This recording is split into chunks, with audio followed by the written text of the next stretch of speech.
Bueno, buenas tardes. El día de hoy quiero aprovechar para hablarles sobre Norberto Bobbio. La obra de Bobbio es una obra en que es muy evidente su defensa a la paz, no cualquier paz. Nos dice en su obra que defiende la paz, los derechos del hombre y la democracia.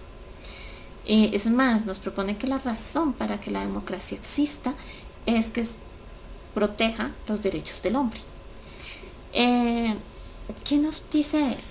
Si el orden estatal tiene como primer fin el de la paz, el Estado democrático de derecho encarna la versión moderna del ideal de la paz, en tanto establece las condiciones mínimas para tramitar los conflictos sociales sin el recurso de la violencia, y de ese modo hace posible el reconocimiento y la efectiva protección de los derechos fundamentales.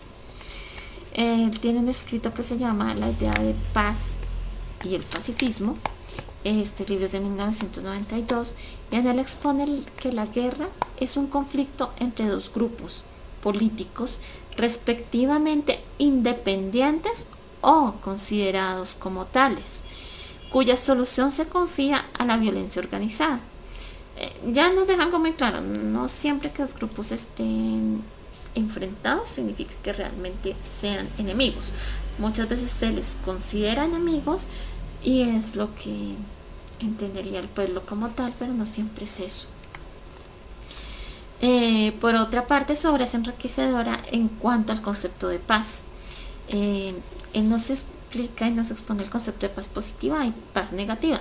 Obviamente no es el primer autor que lo hace, pero llama la atención que, siendo un gran defensor de la paz, de todos modos remarque claramente las diferencias entre una y otra, ¿no? Entonces, la paz negativa sería la paz como un estado de cosas genérico, ¿ya? O sea, tranquilidad, punto. Y la paz positiva es, según una interpretación que hace de su obra Jorge Giraldo Ramírez. Este autor toma a Bobbio y hace una interpretación y él nos dice: conjunto de acuerdos con los que dos grupos políticos cesan hostilidades, delimitan las consecuencias de la guerra y regulan sus relaciones futuras, es decir, un acuerdo de paz.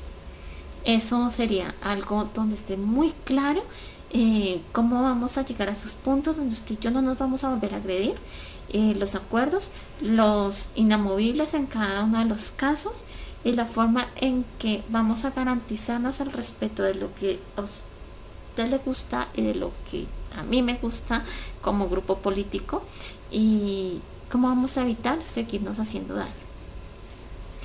Vamos a encontrar con que Bobbio es un crítico de la idea de Hobbes de la paz como un bien absoluto.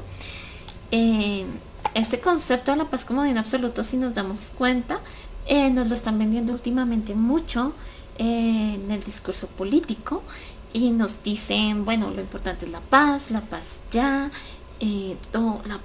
la paz como el supremo valor de un estado, como lo más importante que tiene que tener una sociedad, porque es que si una sociedad tiene paz, entonces todo lo demás se va a lograr muy fácilmente. Entonces encontramos como toman esta idea de Hobbes y nos la ponen así como, mire, la paz como bien absoluto. Pero resulta que si miramos otros autores, por ejemplo Santo Tomás, nos vamos a encontrar con que nos habla de la justicia. Nos vamos a encontrar con Hans Kelsen defendiendo la justicia, Hannah Arendt defendiendo la justicia, y bueno, así un sinnúmero de autores, los cuales nos van a exponer que la máxima de una sociedad es la justicia. Porque aquí ya estamos encontrando algo muy interesante que nos dice Bobbio, es que existe paz positiva y paz negativa. Entonces aquí ya empezamos a encontrar un problema, y de todos modos, basados en la historia, nos podemos dar cuenta que los acuerdos, que es el ideal para lograr la paz, no siempre son tan fáciles de lograr, porque siempre va a haber una parte que no quiere salir tan derrotada, siempre va a haber otra parte que le parece que es injusto, que se está cediendo mucho o que se está cediendo poco. Entonces los acuerdos obviamente tienen que tener una aplicación y un análisis muy amplio para poder lograr que sean efectivos. Bien, Bobbio nos dice que él no ha considerado nunca la guerra como un disvalor absoluto, y tampoco ha considerado la paz como un valor absoluto.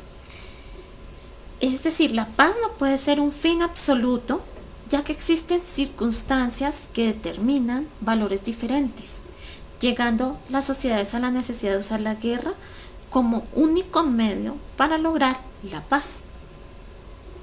Y entonces ahí nos cabe resaltar que Bobbio diferencia claramente paz de justicia, que Bobbio pues está demostrándonos que no deja de lado autores muy importantes de la guerra, que ya nos habían hablado sobre la importancia de entender que hasta un cierto punto sí, toca tener la guerra para conservar la paz. Entonces ahí podríamos decir, bueno, tiene un poco de Sun Tzu hablándonos de la guerra.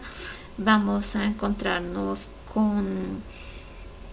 con esta parte de reflexión que nos hacen los autores romanos como tal, que son los primeros que nos proponen esta importancia de que hasta un cierto punto la guerra va a ser necesaria, porque si no, entonces cómo defendemos a un estado, de que la paz no es fácil de conseguir, de decirnos la guerra es común a todas las cosas, como nos lo decía Heráclito.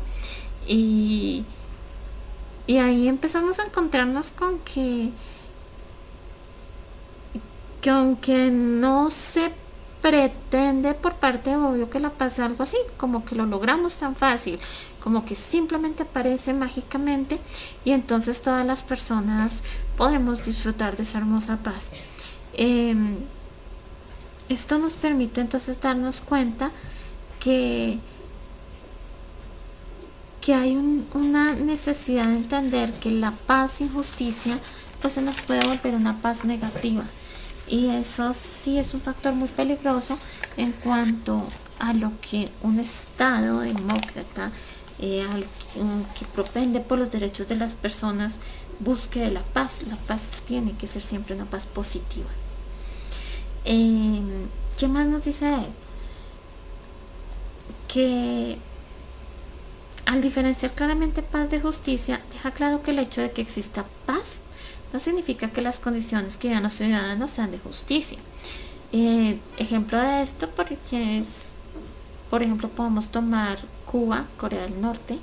Son países donde sí se vive en paz. Obviamente no estamos escuchando de la guerra en el sentido de hay un conflicto interno dentro de estos países. No existe, pero no hay paz positiva, porque realmente no se garantizan los derechos de los ciudadanos, ni se respeta en ninguno de sus momentos.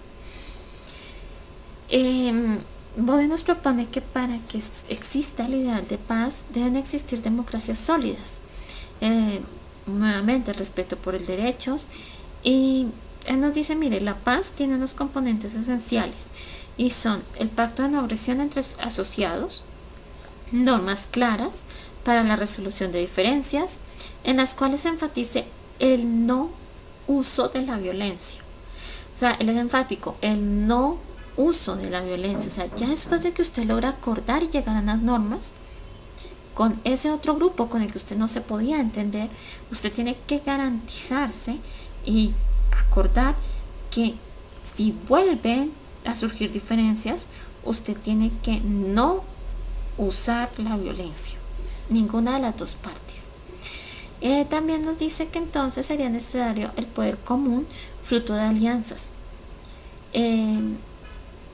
Es decir, cuando se cede parte de ese poder que ostentaba un solo grupo, que era lo que hacía que muy seguramente el otro estuviera en conflicto, y entonces ese poder se reparte, va a generar menos necesidad de violentarse, de agredirse, y estas alianzas van a permitir que no se use la violencia y que en caso de diferencias de opinión pues haya más facilidad para reglamentar cómo solucionar esas diferencias sin hacer uso de la violencia.